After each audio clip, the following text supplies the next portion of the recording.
Faqat o'g'il farzand qilib bering deydigan patsient. Red flag. O'g'il ham qiz ham bu farzand unutmaydi.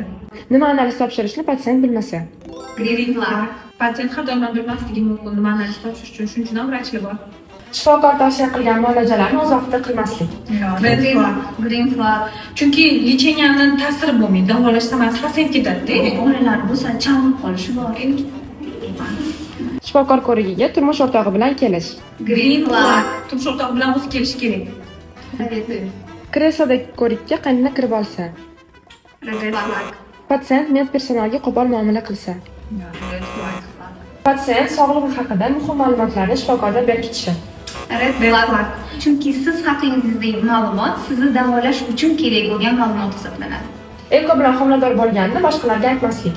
Green flag. Bu o'zini tanlovi. Chunki eko bilan tabiiy homiladorlik farqi yo'q. Patsient hayzim kelmayapti, xavflanma deb telefonda so'rasa. Red flag. Uzi qiling yoki test qiling yoki vrachga keling, to'g'risi.